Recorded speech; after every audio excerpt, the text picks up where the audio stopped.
Hi, everyone, and welcome to another Be My webinar. We'll be starting shortly. Once again, we'll be starting very shortly.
Hi, folks. Once again, we'll be starting very shortly.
Hi, ladies and gentlemen. Welcome to another Be My webinars. As always, I'm Fernando, and it's awesome having all of you here.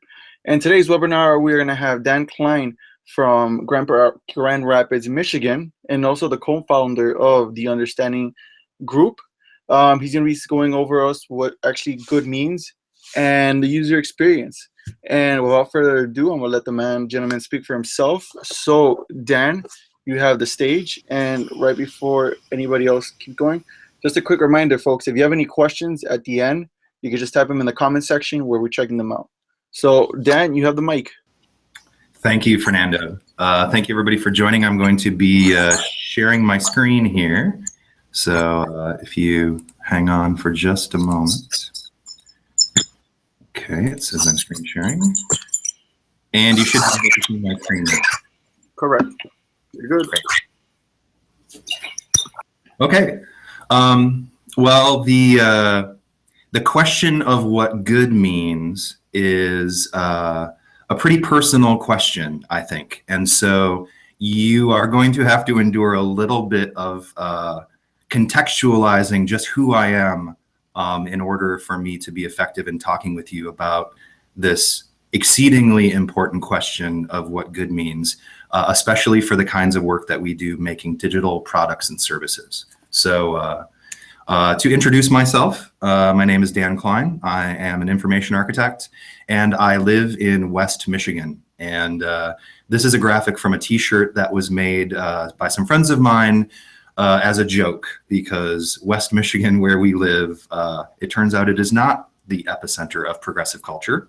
It is the epicenter of Dutch immigrant culture, and a very particular kind of Dutch immigrant culture. So where I live here in West Michigan, there is a city called Holland, and in the 17th and 18th, and a little bit in the 19th centuries, people from the Netherlands who had very severe religious beliefs, who didn't like the freedom of expression and ideas in Europe, they left the Netherlands to come to the frontier at that time in this new country of America, where they could have their backward beliefs be just fine. So they all moved to this place where is near where I live, and the belief system that these people were basically kicked out of the Netherlands for adopting is called Calvinism.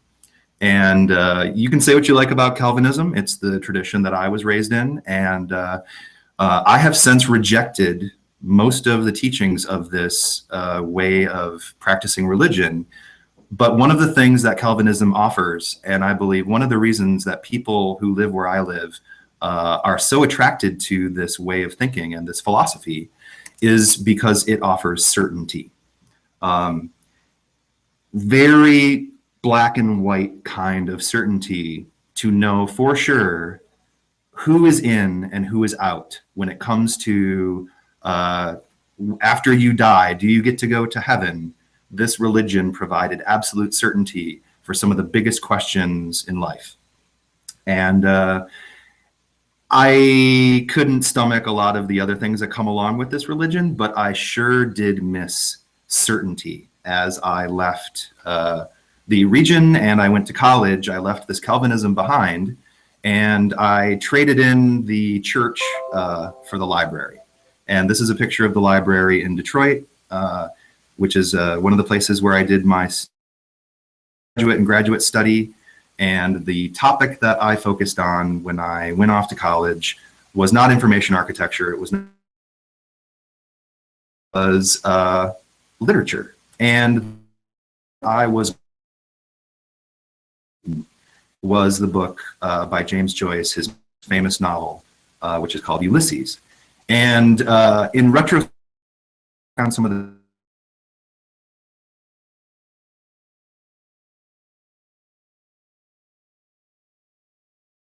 focus of my studies as a youngster leaving West Michigan is because this is another kind of certainty. At the time that I was studying literature, there was no other work of literature in English that was accorded higher praise or more universally accepted as being good than this book. And so I started studying this book in earnest, and perhaps what I was looking for in studying this was certainty that I was spending my time on something good and valuable. But the more that I dug into it, the more that I discovered that certainty is not part of the study of this book. And while it might be pretty stable as a something that would be in a syllabus in schools that are teaching English novels, the novel itself is famously full of instability. In 1922, when James Joyce tried to publish this novel, its content was considered pornography, and nobody was willing to print this book because they would have been colluding in pornography. And so the story of how this book came to be published and just how unreliable it is as a text, that started to turn me on to the ideas of information architecture. And this book, and I didn't have the word information architecture at this time. I had no idea what information architecture was. This is around 1996. But what this book was doing was information architecture by any, today we would look back at this and say, yeah, for sure. One of the reasons why Ulysses is such a great work is because of the way it has been architected across all of these kinds of different layers. It is not simply a novel. It is a highly complex series of information structures that operate across all of these different layers, where humans are operative.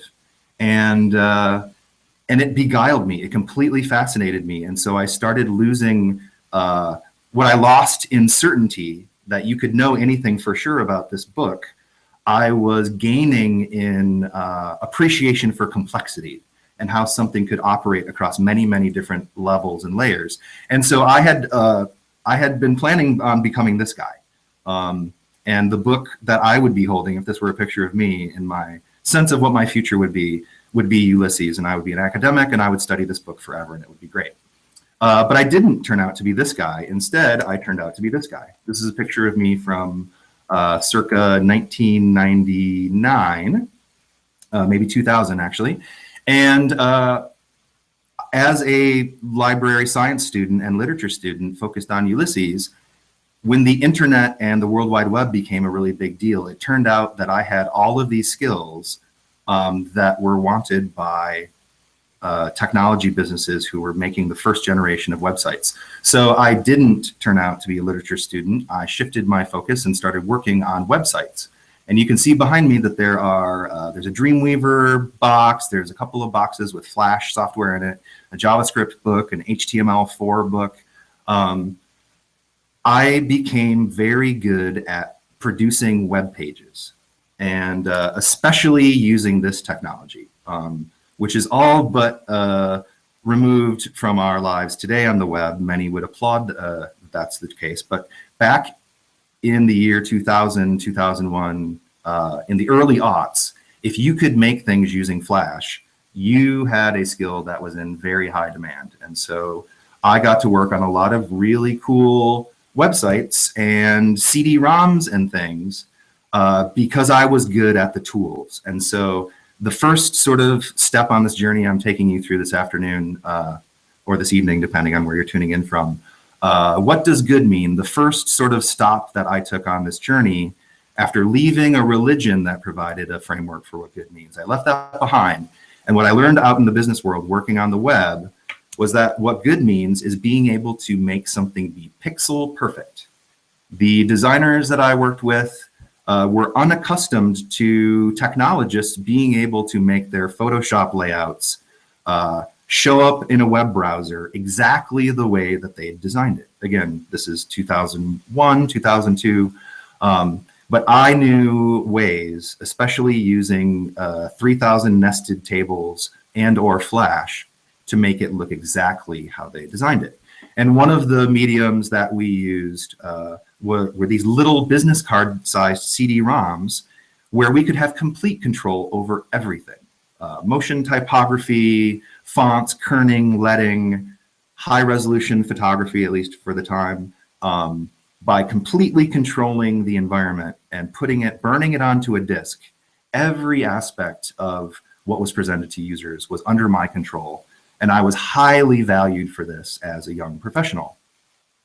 And so if what good means is pixel perfect, the tactic that you could use to achieve that kind of perfection, what I was doing was mastery of a medium. So if it was HTML or Flash, I could completely, totally I could make it be good.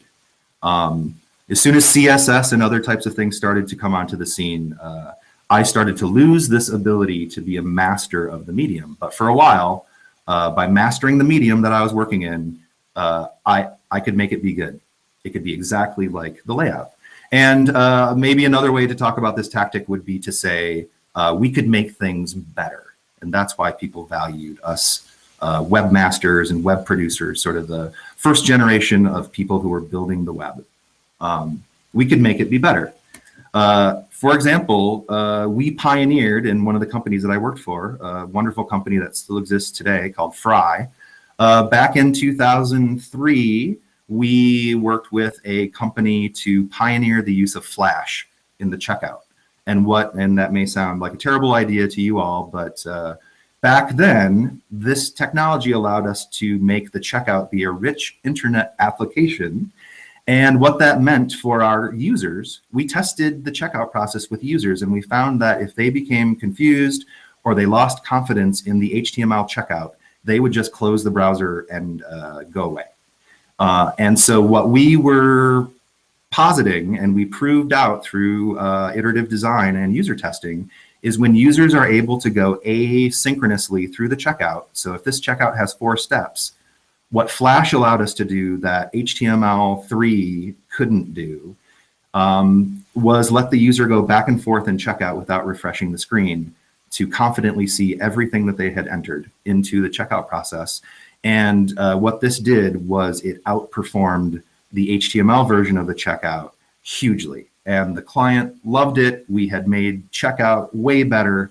And the people who checked out using our Flash-based checkout, the company made more money off of them, and conversion went up by double digits. So through our user experience design, through our information architecture work, through iterative user testing, user-centered design, we absolutely made this better. There's no doubt. We won awards for the work. Problem is, we didn't make it good. The client bought this software platform that was not compatible with the systems underneath the website.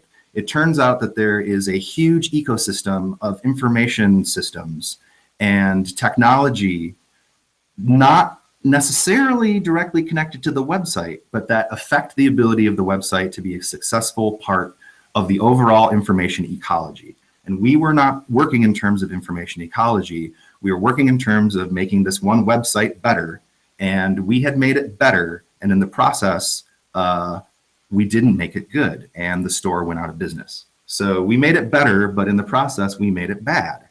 We designed an excellent award-winning user experience, but because we were not thinking in terms of ecosystem, the website's success was not aligned with the rest of the ecosystem, and it all fell apart, and the customer ended up wasting a couple $1 million and just shutting the whole thing down a year after they launched it. So that was bad.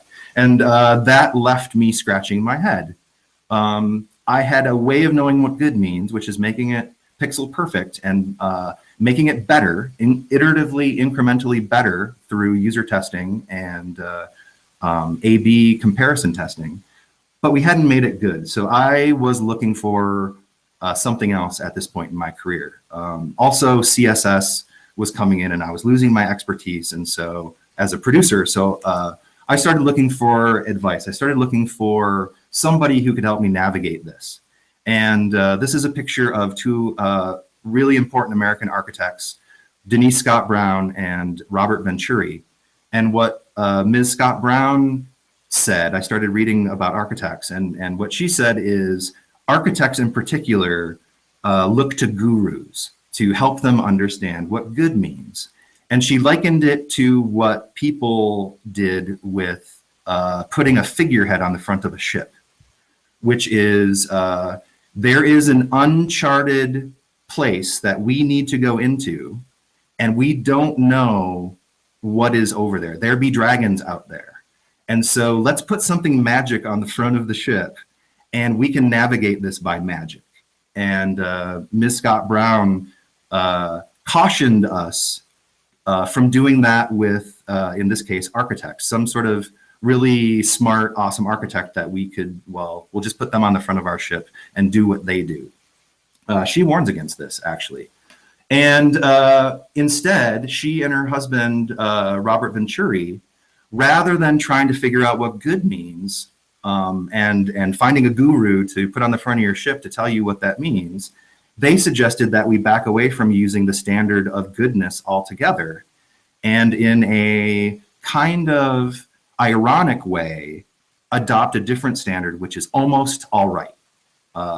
They looked at Main Street USA as architects and said, the things that people make in the built environment, like a restaurant here or a bar, this is a picture I took in Austin, Texas, or I'm sorry, I think this might be Athens, Georgia. But in any case, it's a plain building with a sign jammed on the front with a big arrow pointing inside and says, this is it.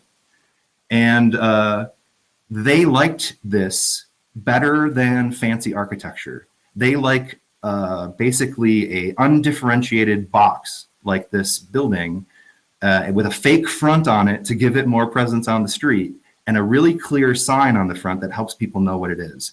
And if today this is a restaurant or a bar, this same structure could be repurposed with a different sign. That sign could say library, and all of a sudden it's a library. Or the sign could say user experience design consultancy, and then it's a user experience design consultancy. So they backed away from talking about good altogether. And the attitude that they adopted, so tactically, the tactic for doing it almost all right is to adopt an attitude that they call deadpan. So not really taking it too seriously, and almost all right being the criteria for what good means. So this is a picture of a website that I worked on. This website still exists. It's a wonderful resource called the All Music Guide, or allmusic.com. The art director that I worked with, when I did the production work to make this website, and the screenshot here is a couple, maybe 4 years after we worked on it.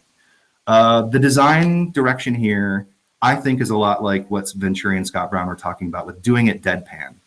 The art director knew that the people who worked on this website, they were going to put all kinds of stuff on here. They were going to screw up the typefaces from time to time. So it was a really loose grid that would allow all kinds of adaptations to happen.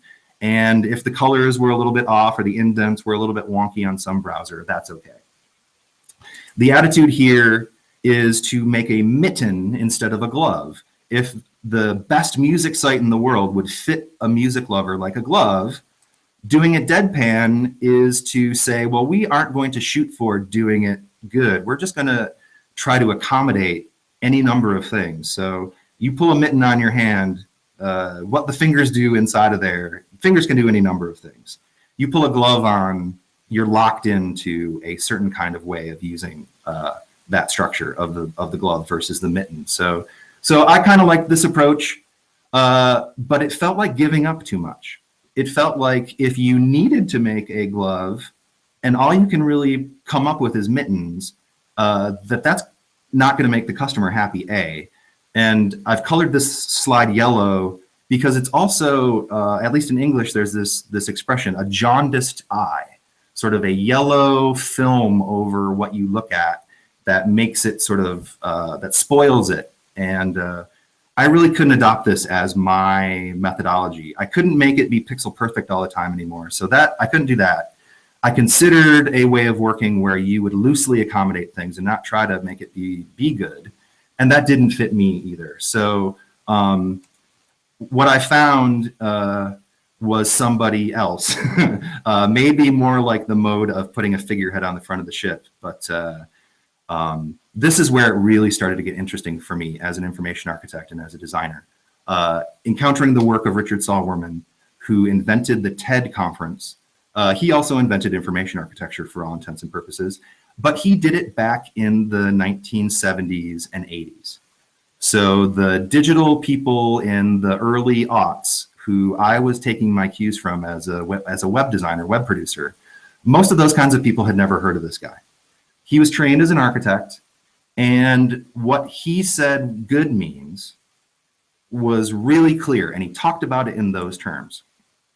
He said that making things be good is making the complex clear, and that this isn't necessarily making things look good, but this is absolutely about making things be good. And that's a direct quote.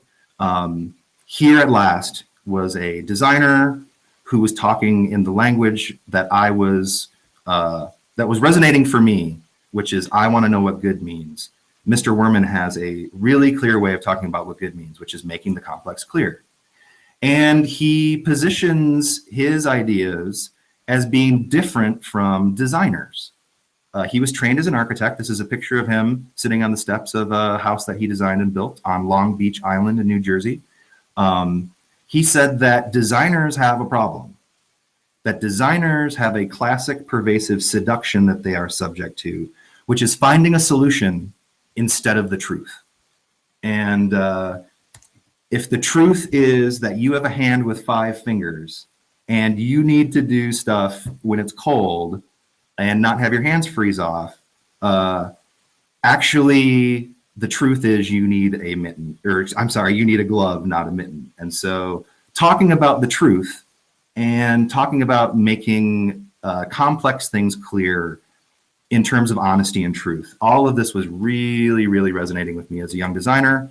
And the more I studied Mr. Werman, the more I found out that all of his ideas come from his teacher, which was the great American architect Louis Kahn, who died in 1974. Mr. Werman worked for Lou Kahn for 2 years in the early 60s. They were dear friends, and the influence of Lou Kahn on Mr. Werman and this kind of thinking about information architecture, it'd be hard to overstate. So what Mr. Kahn told Mr. Werman is that architects work differently than other professionals, and I would say differently than a designer. What the architect does is try to find out what's the truth, and that might not be the same thing as what the client says they want. Lou Kahn said an architect should not take the program, which in architecture means the list of the things that the building is supposed to do as far as the client is concerned. He said that architects don't just take that list of requirements and give it to the client as if you're filling a doctor's prescription. Architects are not pharmacists. What architects do is try to figure out what good means and what's the truth, and not starting with solving the problem, starting with going backward from the problem to ask what's true. This is a picture of Mr. Werman at his graduation from Penn with his beloved teacher, Lou Kahn. And that attitude, what Lou Kahn said was that the client has all of these requirements and the client wants things to be just so. But that a good architecture doesn't only address the immediate need of the client. And I have a very short video clip here. I hope it delivers over this Google Hangout that we're using, but a little bit of Lou Kahn in his own words, talking about what good means and how you respond to what the client is asking for. It's deep human agreement, it turns out. So here's a little video clip. Now, a plan as against a room is a society of rooms. The rooms must talk to each other. How much the plan, the society of rooms talking to rooms, can become alive if you make that which is a good place to live in, a good place to sleep in, a good place to study in. A house is only great when it's great for the next man, not only the client who wants it just so. Therefore, early in my considerations of things, I said that the greatest act in building a house is to build a house, not a house, which is specific. And of course, it's what you build. But house is what you consider.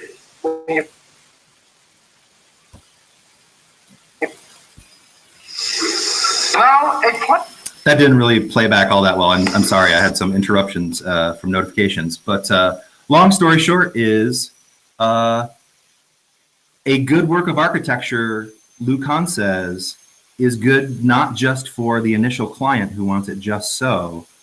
It's 50 years forward in the future, the next man who has to use that structure, that it would be good for him or her also.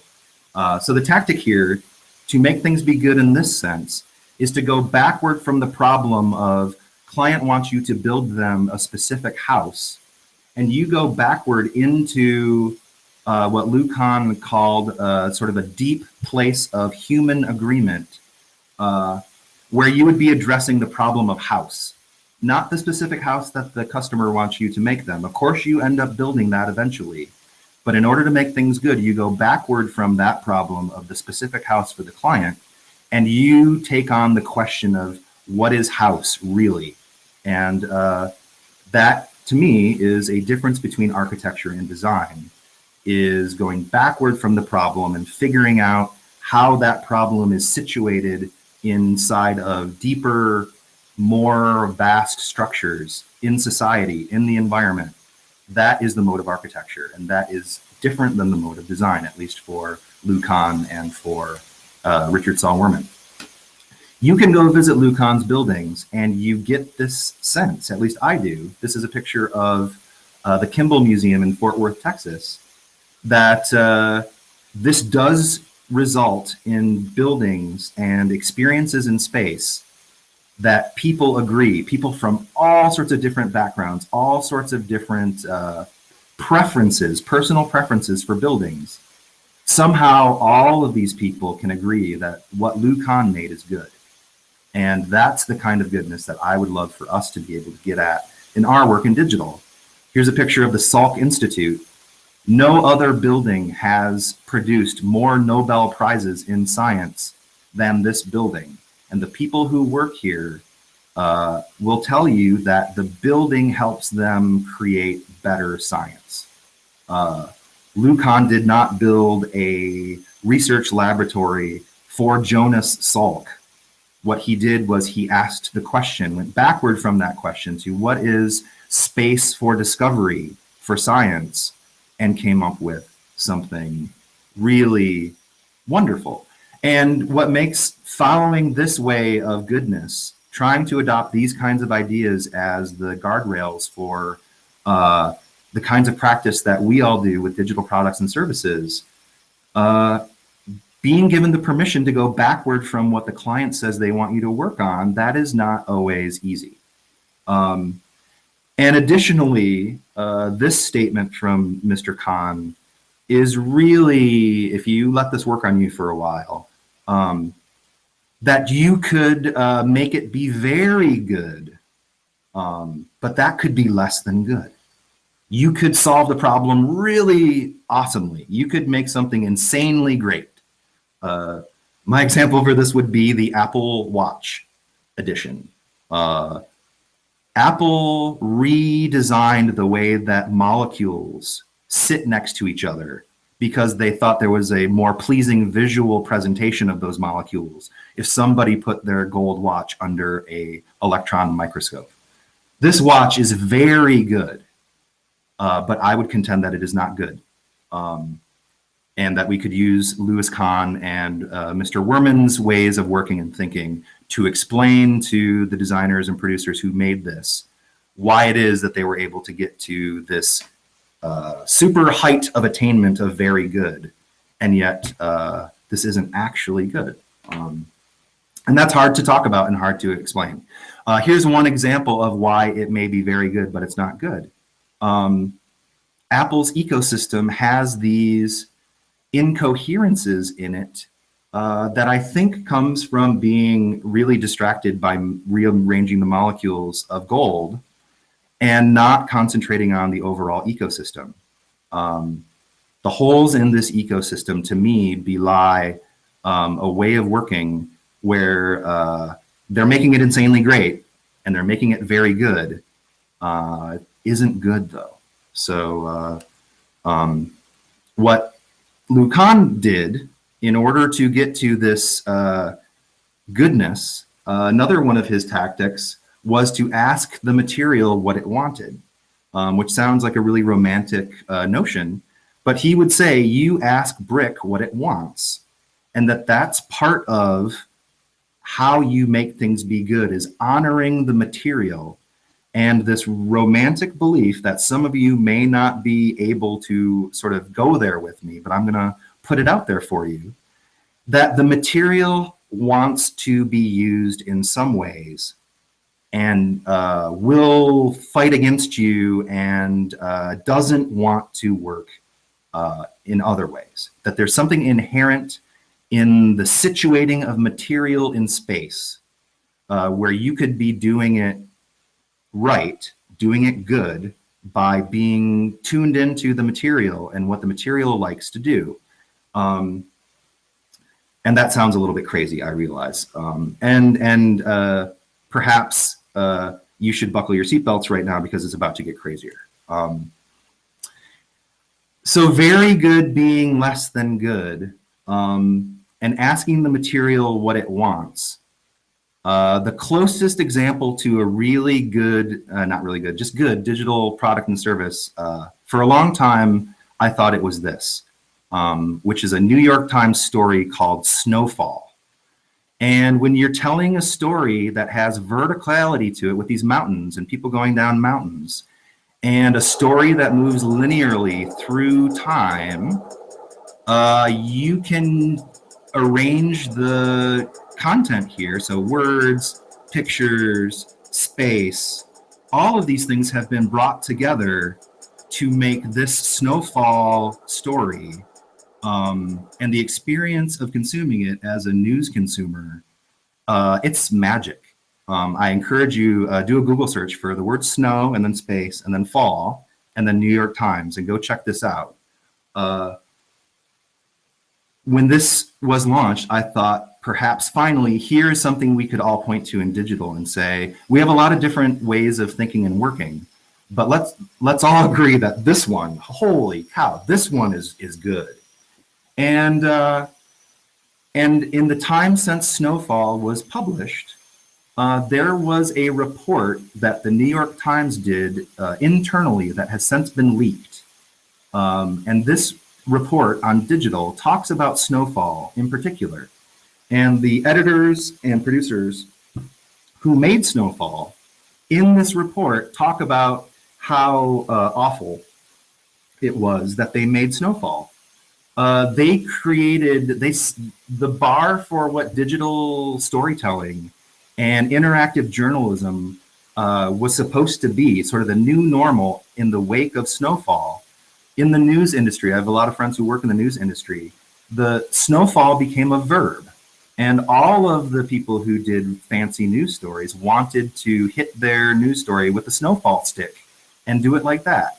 And what it turns out, when you read this report on how the New York Times was talking about its future as a digital publisher, they concluded that Snowfall was a success but a failure because Snowfall couldn't be made using their normal content management system.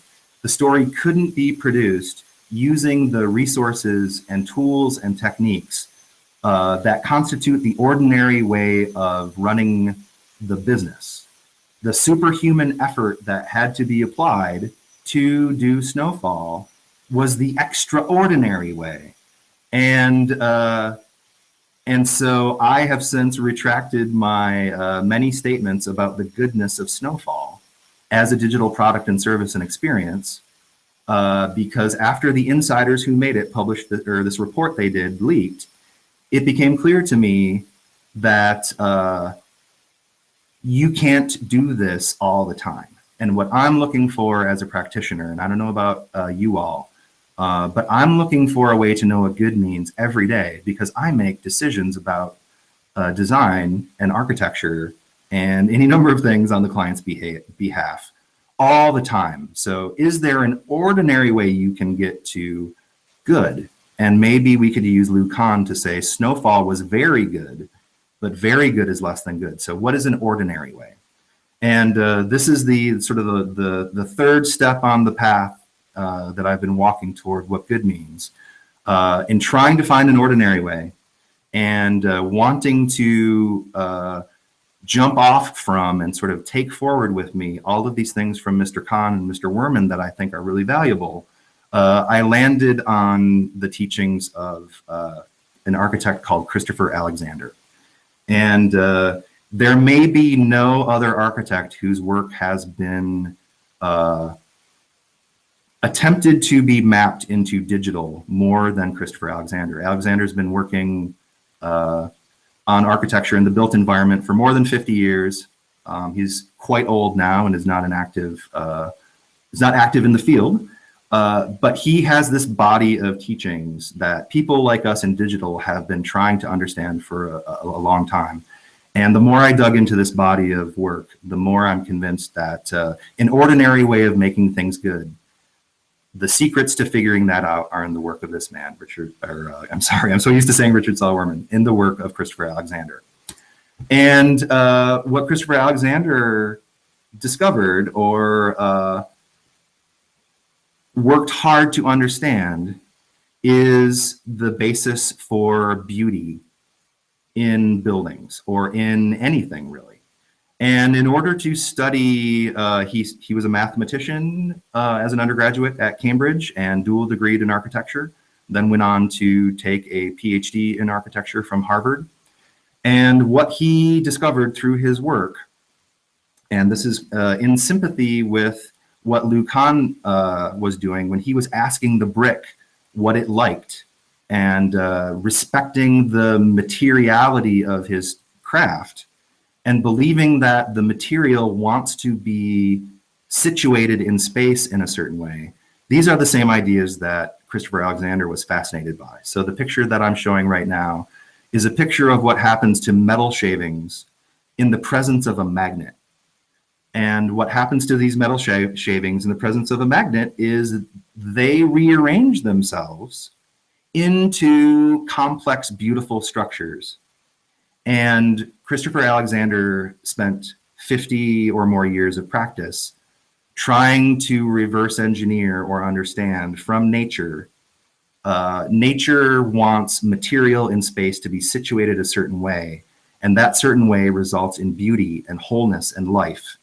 And he wants to be able to make things, buildings, paintings, a tea tray, a piece of tile, any work of our hands.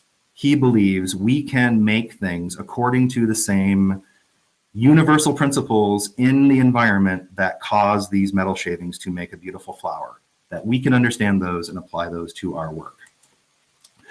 He notes, and many researchers from fields outside of architecture have tested these theories. And if you apply these theories or look for evidence of them in the natural world, there is abundant evidence that the structures that make living things thrive. So this picture of the way that cells are structured, that these same properties are the ones that govern anything that we make. And the reason that this plant or this organism is able to stay alive and thrive is because these structures are not just any old set of structures. There's a exceedingly specific way that these structures want to be set up in order to be alive and healthy and thriving in the ecosystem. And that further, when these good structures are able to be in a healthy environment, what they do is they become more complex. And that complexity correlates with beauty and wholeness and life. And rather than trying to simplify in the work that we do as architects and designers, what we ought to be doing is embracing and growing and fostering this kind of complexity, good complexity. And he says some awfully romantic things about working this way. And what he believes, and what I've come to use as the focus of all of my research right now in trying to understand this way of working better, he believes that everything that we need in order to work in this way is already inside of us. And we have not recognized it, but it's there. He says that this seeming chaos which is in us, this rich, rolling, swelling, dying, lilting, singing, laughing, shouting, crying, sleeping order is a system that we can understand. If we would let this order guide our acts of making, what we make will be the forests and meadows of the human heart. And that sounds awfully romantic, and it may sound unattainable, but here is a way of talking about what good means. And the supposition is that all of us have this way inside of us already. And that space is just space. And this is what's exciting for me as an information architect. I don't make buildings, but I do work on concepts and ideas and digital products and services. And these ideas about the nature of order, Alexander would have them apply equally well to something like a music composition. Is there a kind of order that describes why a music composition would be beautiful? And that same ordering principle, we could apply that to if we're an organizational designer and we're designing the org chart for our organization, that organizing people and ideas on a piece of paper is the same kind of process as organizing bricks in space to make a building, that it's all subject to the same order.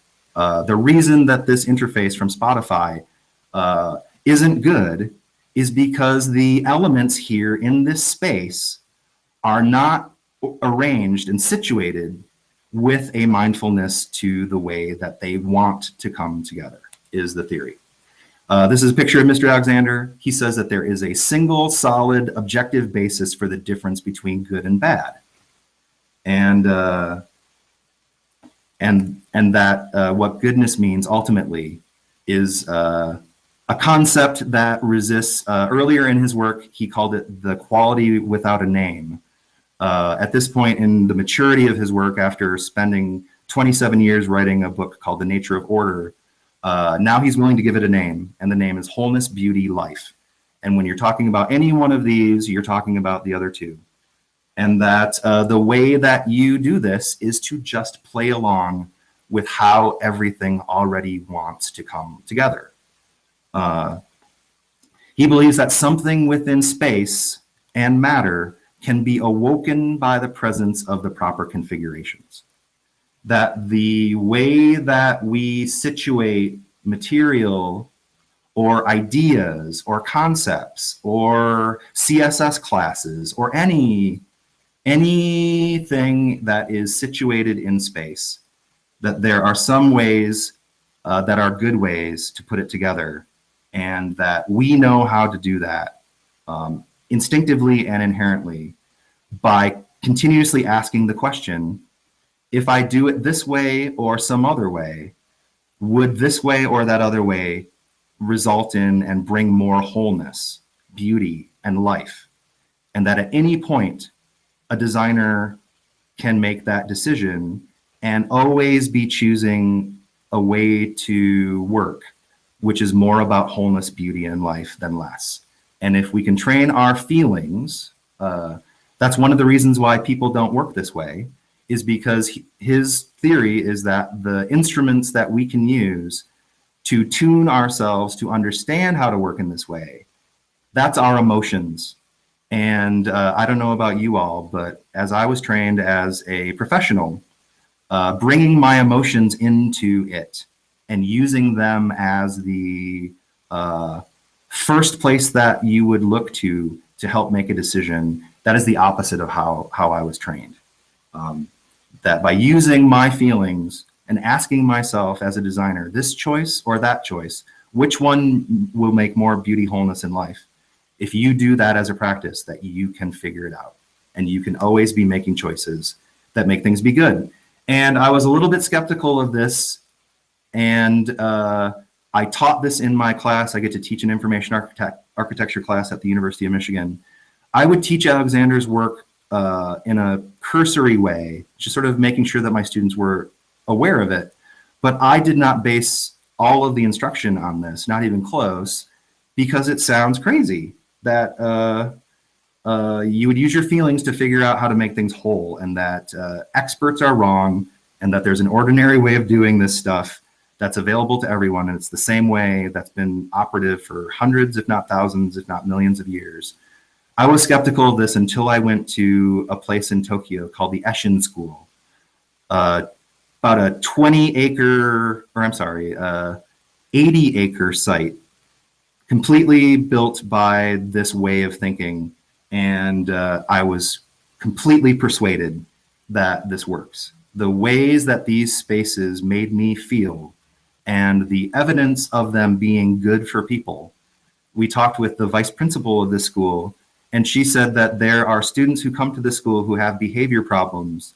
And a few weeks after they start living and working at the school, the behavior problems go away. That the space is set up for wholeness and beauty and life, and that it changes the people who live and work in this space. And that sounds like a load of shit, pardon my French, but I went to this place and I felt it myself. Not too long after that, opportunity to go to that school in Japan, I got to go to Venice in Italy, and I felt the same thing. Venice is a built environment that every choice that people made to put something in the environment here was a choice that they made carefully out of love and with the idea of permanence. And I was completely persuaded by my experience of going to the school in Japan. The feeling was reinforced by going to Venice. I've since been to many other buildings that have been built in this way. And what I'm now interested in and what I'm suggesting to you all is that we can apply these ideas in digital places. People spend as much time in digital places as in physical places. We know about these physical places that are good. We can study them and apply the ideas that generated them in our work in digital, is what I believe. But what it requires is a shift in how we see. It requires a shift in cosmology, to see wholeness, to be catering to the whole. This is kind of a not good picture. It's a picture of a floodlight. To be looking at the whole through flooding the space that we're looking at everything. That mode is not the mode of how we make digital products and services. How we make digital products and services is more like the mode of a spotlight or a flashlight, where whatever is we point the beam at some part of the space that we're working in, and we pay attention to that and we fix that part. And then we move the beam to some other part. And then we work in terms of parts, thinking that we could get to something holistic ultimately. And this way of working that I'm proposing, where we would know what good means and be able to make good things, the way that it works is to change the way that you see and to shift your cosmology, even to start with wholeness, to take on all of the environment as a whole, rather than fetishizing on individual parts. And if you'll remember the story I told about the flash-based checkout that bankrupted the client, we used this little flashlight to spotlight the problem of checkout, and we made that checkout so good that it was 20% better than the other kind of checkout. But had we been working in terms of the floodlight, we would have known that fixing the checkout wasn't what we should be working on, that we should have been fixing the whole enterprise information system in order to support e-commerce. We think about interchangeable parts all the time in digital, and I think that might be why the products and services that we depend on are so bad, that we just throw them together on the basis of a kit of parts. And the products and services that we depend on, why are they not good? I think it gets down to the inability to take on ecosystems and wholeness, and instead working in parts and partness. These services are not good, and I think we can make them good if we change fundamentally the way that we see them. And so a little bit backward from the way of making things be good that Richard Saul Wurman taught us, to make the complex clear. I still believe in that, and that's very important. But I think what design systems, like material design, I believe is what I'm showing in the picture here, these are making, these are simplifications. These aren't dealing with the true complexity of what these products and services need to be in order to be good. We're simplifying them through genericizing the visual presentation. And the people who ask us to do this, it's not that they're stupid or asking for the wrong thing. I think what they're asking for is coherence. But what we're giving them through the application of these design systems, these bags of parts that we just sort of grab in and, oh, there's a song, I'll use the song player. Oh, there's an image, I'll drop in the image tiler. By assembling everything through parts rather than taking on wholes, what we end up with is simplification. And whenever simplification is happening, there is a loss of value. And so the counterintuitive advice that I will give you based on the work that I've done and continue to do studying Christopher Alexander is to make the clear, the quote unquote clear, complex. That in your environment where you work, when you see simplification happening, that is at odds with making it be good. And rather than creating the aesthetic idea of everything looks the same and sort of fits in the design style, to be taking that on more from a complexity standpoint to say, what are the unique aspects of what I'm working on and how can I make what's unique about this part of the design? I have seen these principles in action, not just in buildings and in interfaces, but in films and in photographs or interactive experiences. Why are the ones that are good, good? I think it's because they are embracing complexity. Where things have been simplified, they've become more complex. And that we're okay with complexity. A lot of people thought that Kanye West's recent album launch was a mess. And in many ways, it was a mess. Where can you get this album? It's on streaming services. Oh, it's also available for download. There's a live event that you can go to. After the release of the album, he continued to change it and work on it. I think that this piece of music, this work of his art, is alive and beautiful because it has all of this complexity to it, where you can't just go and consume it in one place easily, that there's this richness of complexity around it that makes it good.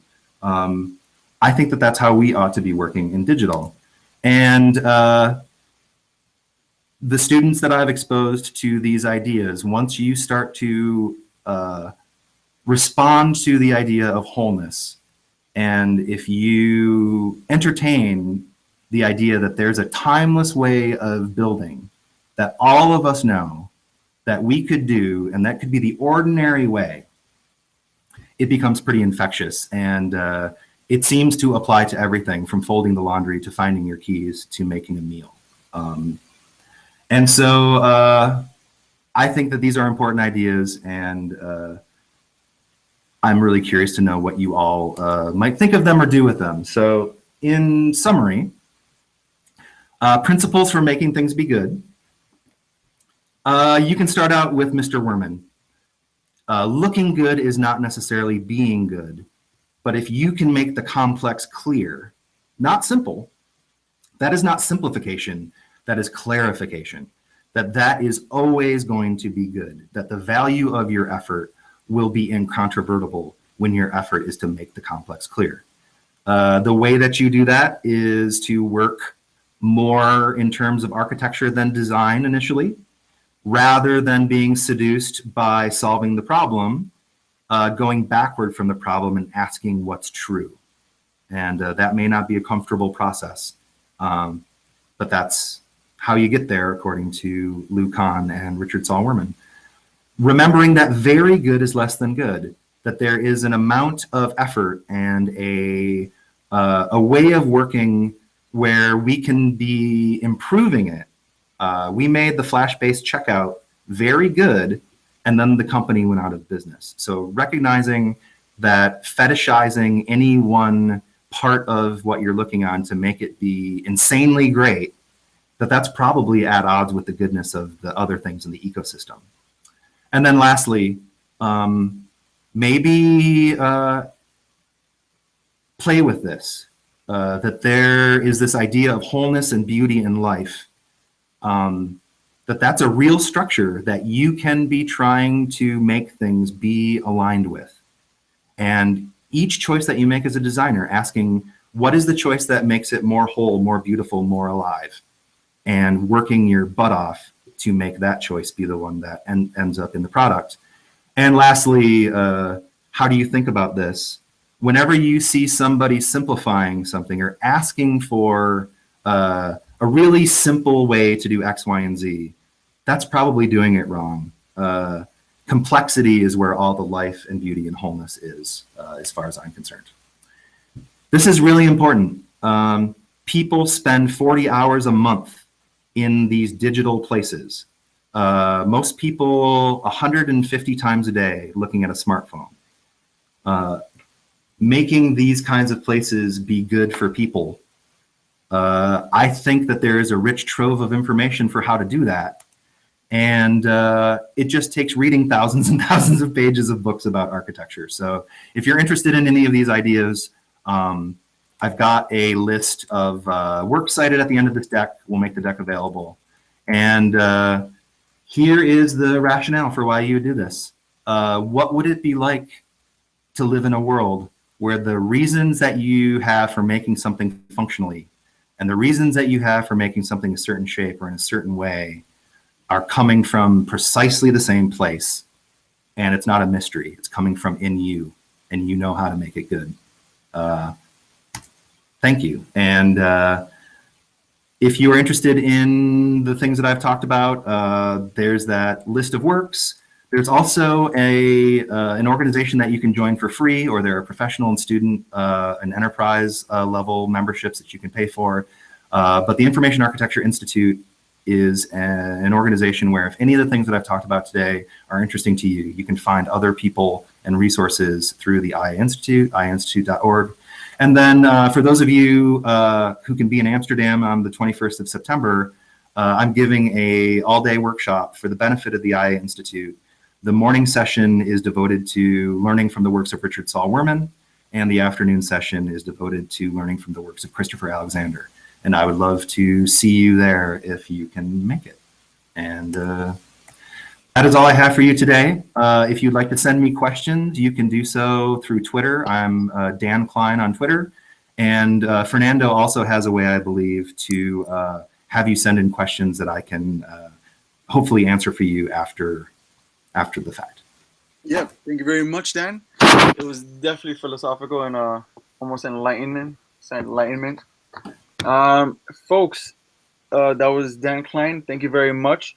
To the people that are joining in later on in the day or watching this video sometime from the present, if you have any questions, just make sure to, again, type them in the comment section.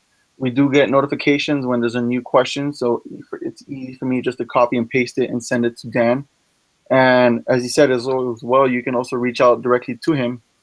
To that, I want to say thank you to everyone for coming, and a big thank you to Dan Klyn and his organization for coming down here and actually speaking to us. It was definitely eye-opening, extremely informative, and it actually made me think and question a lot of these basic subtleties. Dan, thank you very much for coming, man. It was a pleasure. It was my delight. Thank you for the invitation. As always, ladies and gentlemen, Dan Klyn. Cheers, everyone. Have an awesome day. Bye, guys.